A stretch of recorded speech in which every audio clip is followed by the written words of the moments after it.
November 2nd, 2014, from TCF Bank Stadium in Minneapolis, Minnesota.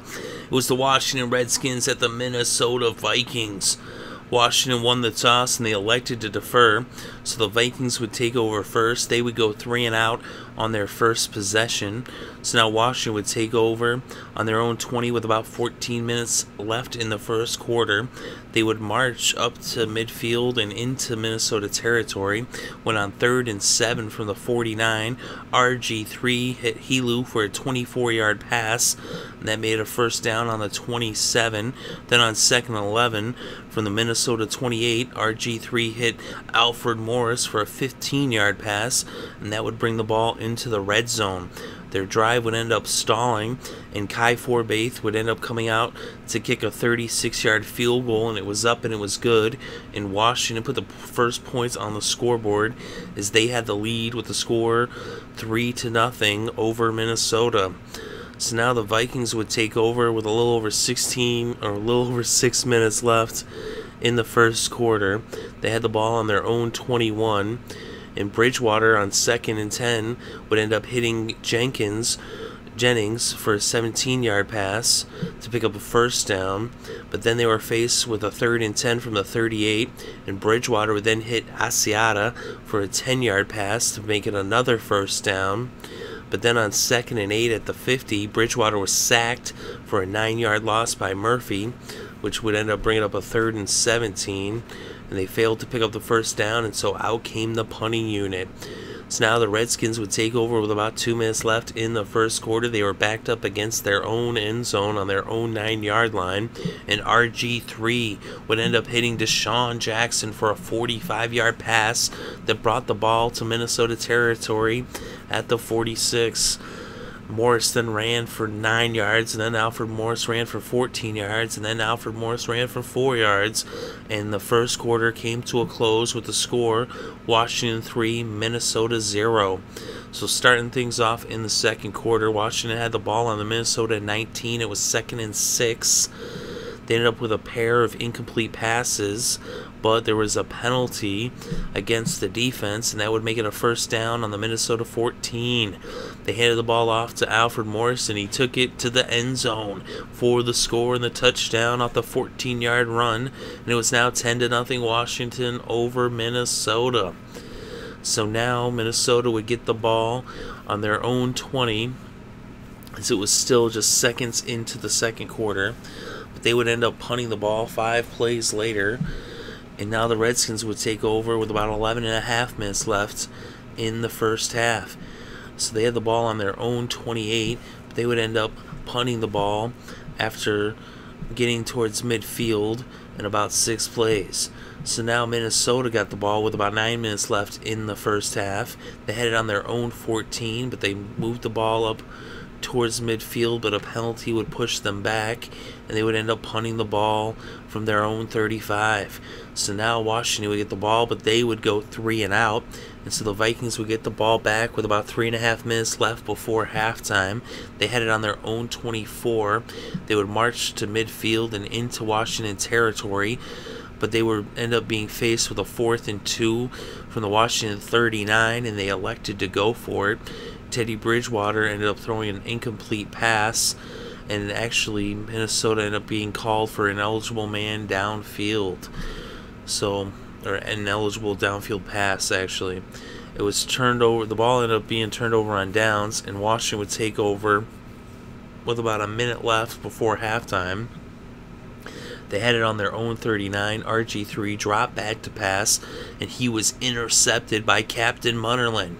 So now the Vikings got the ball back on their Washington 46 with less than a minute on the clock, and they would end up getting a first down when Bridgewater hit Jennings for a 22-yard pass. Then after an incomplete pass, Bridgewater hit Asiata for a 4-yard pass. So now it was 3rd and 6 on the Washington 20. Teddy Bridgewater dropped back to pass, and he found Ford for a 20-yard touchdown. And it was now 10-7 as the Vikings got on the board and trailed the Redskins by just 3 points. The Redskins would then bring the first half to a close as they wisely chose to kneel on the ball. And so at halftime, the score was Washington 10, Minnesota 7. So to start things off in the third quarter, the Redskins would have the ball, but RG3 was sacked on back-to-back plays on 2nd and 8 and 3rd and 8. It's the first time he got sacked for no loss by Griffin, and then on 3rd and 8 he got sacked for a 10-yard loss by Greenway. They then went to punt the ball, but there was a muff on the catch, but it ended up where there was a penalty and they had to kick the ball over. And so they would kick the ball over, and Washington would end up getting the ball to Minnesota, and Minnesota would start on their own 44-yard line. And then on 2nd and 9 from the Minnesota 45, Teddy Bridgewater hit McKinnon for a 15-yard pass, and there was a penalty of roughing the passer, so that tacked on another 15 yards, and that was a first down on the Washington 25. Then on 2nd and 10 from the 25, McKinnon ran for 15 yards to make it 1st and goal on the 10. Then McKinnon ran for 9 yards, so that would set up 2nd and goal on the 1. And so now Harris would end up coming in as a eligible receiver, as they wanted an extra blocker, and Asiata punched it in from a yard out, and now Minnesota took the lead with the score 14-10. So now the Vikings would end up with a 4-point lead, and now they would kick the ball to the Redskins. The Redskins would get a 45-yard return from Roberts on the kickoff. So now Washington would take over on their own 44. But on the first play of the possession, RG3 was sacked by Robson, and so now it was 2nd and 14. They then picked up 10 yards with a pass to Helu. That made it 3rd and 4 at the 50. RG3 then threw it to Jordan Reed, the tight end, for a 17-yard pass, and it was now 1st down on the 33. They were then faced with 3rd and 1 at the 24, and RG3 ended up losing a couple yards, but there was an unnecessary roughness call against Minnesota, and the penalty made it a 1st down on the Minnesota 13-yard line. So on 1st down, now from the 13, RG3 dropped back to pass, and he found DeSean Jackson, who took the ball to the end zone for a 13-yard touchdown. They ended up challenging the play, but it was ended up ruled a touchdown. And so the Redskins now took back the lead with the score 17-14, Washington over Minnesota. The Vikings now got the ball with about 7.5 minutes left in the third. They had it on their own 10-yard line. They would go 3 and out as they were backed up against the end zone. And so now Washington would get the ball back with about 5.5 minutes left in the third. They had it on their own 49. They would bring the ball into Minnesota territory all the way to the Minnesota 6-yard line. But then Morris lost a pair of yards, and that would bring up 3rd and 3 on the 8, and an incomplete pass would bring out Kai Forbath, and he would attempt a 26-yard field goal. It was up, it was good, and now Washington had extended their lead to 6 points with the score 20-14, Redskins over the Vikings. The Vikings now got the ball with about 2 minutes left in the third. They had it on their own 24. They would end up reaching midfield, and they got into Washington territory. On the final play of the third quarter, Asiata ran for 5 yards, which would make it 2nd and 5 on the 29. But the quarter came to a close with the score Washington 20, Minnesota 14. So to start things off in the fourth quarter, with 2nd and 5 on the 29, they ran Asiata for 4 yards, and that would make it 3rd and 1. And then Bridgewater ended up running for 3 yards to pick up the 1st down. A few plays later, it would end up Bridgewater to Ellison for 15 yards, and that would make it 1st and goal on the 7.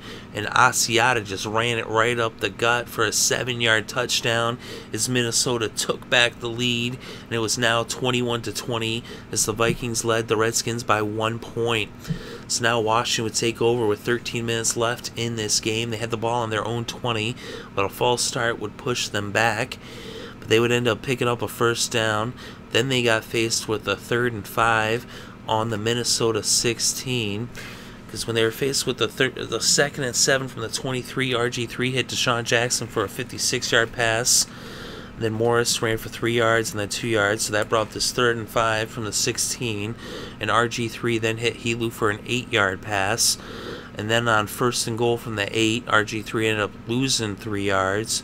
So that would make 2nd and goal from the 11. But then RG3 hit DeSean Jackson for a 6-yard pass. And a roughing the passer call would make it 1st and goal on the 2. And so they gave it to Alfred Morris. He punched it up the gut for the 2-yard touchdown. And Washington was back in the lead with the score now 26-21. They would actually go for a 2-point conversion and fail, and that's why they only got 6 points off of the possession in the drive. So now Minnesota would take over. They had the ball on their own 27 with about 9 minutes left in the game. They would march down the field and into Washington territory. Teddy Bridgewater was faced with a 3rd and 10 situation on the Minnesota 43. He hit right for a 21-yard pass that made it a 1st down on the Washington 36. Bridgewater then hit Ford for a 21-yard pass to make it a 1st down on the 15. Then on 3rd and 5 from the 10, Bridgewater hit Jennings for a 6-yard pass to pick up the 1st down. So now it's 1st and goal on the 4. Asiata then chipped away a 2-yard run and then a 1-yard run. Now it was 3rd and goal on the 1-yard line. And then they gave it back to Asiata, and this time he got into the end zone with a 1-yard touchdown run. They elected to go for 2 points, and Asiata ran it up the middle for the 2-point conversion. And so now it was 29-26 as Minnesota took the lead, and they were now up by a field goal. And on the 2-point conversion was much easier from the way it looked for Asiata than the touchdown, as he struggled to get in the end zone, just barely made it in there on that 1-yard run. And then on the 2-point conversion, it was like the seas parted and he ran in no problem. So now the Vikings were up by a field goal with 3.5 minutes left in this game. The Redskins now had the ball on their own 20, and they would end up bringing the ball to the 39 when they picked up a 1st down, but then they ended up moving backwards on a penalty. And so now they would be faced with the 1st and 20 on their own 29. And then after picking up 4 yards, it was 2nd and 16. RG3 dropped back to pass, and he was sacked for a 4-yard loss by Floyd and Johnson. So that made it 3rd and 20. RG3 would end up scrambling for 14 yards to make it 4th and 6 from the 43. And they elected to go for it, but an incomplete pass would end up turning the ball over on downs. There was actually a holding penalty, but there was penalties on both teams, and then it ended up offsetting, and so they ended up where they replayed the down, and it would be a turnover. They actually gave it to the Vikings with about a minute left. They had it on their own 43. They went 3 and out, and they punted the ball back to the Redskins. So the Redskins would get one last chance with just seconds left on the clock. They had to go 80 yards to score, and RG3 went for DeSean Jackson. It was incomplete, and this game came to a close with the final score: Minnesota 29, Washington 26. And with the victory, the Vikings are now 4-5 on the season as they improve to 500 in Minnesota, as they're now 2-2 at home. The Redskins are now 3-6 on the season. And in this game, Teddy Bridgewater was 26 for 42. He had 268 passing yards and 1 touchdown. He also rushed for 20 yards off of 3 carries. RG3 was 18 for 28 with 251 passing yards, 1 touchdown, and 1 interception. He had 7 carries for 24 yards. The leading rusher in this game was Alfred Morris with 92 yards off of 19 carries, 2 of which were for touchdowns. Asiata had 3 touchdowns in this game, but he only had 26 rushing yards off of 10 carries. Jerrick McKinnon had 54 yards off of 14 carries. The leading receiver in the game was DeSean Jackson with 120 yards off of 4 receptions, 1 of which was for a touchdown. Jennings was the leading receiver for the Vikings with 76 yards off of 6 receptions. And on defense, the leading tackler in this game was for Minnesota, as Harrison Smith had 10 tackles in this game. The Vikings combined for 5 sacks. Greenway and Griffin and Barr and Robson all had 1 sack each, and Floyd and Johnson combined as they each had a half a sack. And for Washington, they had 2 sacks. Murphy and Hatcher each had a sack. The lone interception in this game was by Captain Munnerlyn of the Vikings. And the Vikings win an exciting game as they come from behind to win. And the final score, Minnesota 29, Washington 26.